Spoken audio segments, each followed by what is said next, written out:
Mencuri tabung. Mencuri tabung tapi sempat kabur. Mobilnya saja yang disita ini. Viral mobil pencuri ketinggalan saat beraksi di Sulsel, kepergok ketika berniat angkut tabung gas. Beredar di media sosial video sebuah mobil pick-up berisi sejumlah tabung gas yang terparkir di depan warung kawasan Desa Manyampa, Kecamatan Ujung Lue, Bulukumba, Sulawesi Selatan. Dilansir tribunwau.com, mobil tersebut rupanya kendaraan milik pencuri yang hendak melangsungkan aksinya pada Kamis 20 April dini hari. Namun, sang pencuri kabur saat dipergoki warga hingga meninggalkan mobilnya di lokasi. Rekaman kejadian ini dibagikan akun Instagram @underly_48 yang memperlihatkan penampakan mobil pelaku.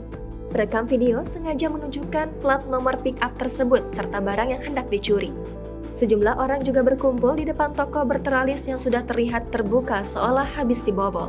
Ini percobaan. Tabung guys. Percobaan pencurian. Percobaan. Percobaan. Pencurian tabung guys. Ini dedeknya. Dijelaskan bahwa pelaku tak tertangkap lantaran keburu kabur saat dipergoki sedang beraksi.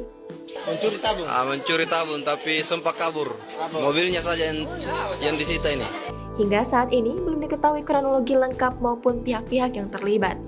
Tribunwau.com masih berusaha menghubungi pihak terkait untuk mengonfirmasi kejadian ini.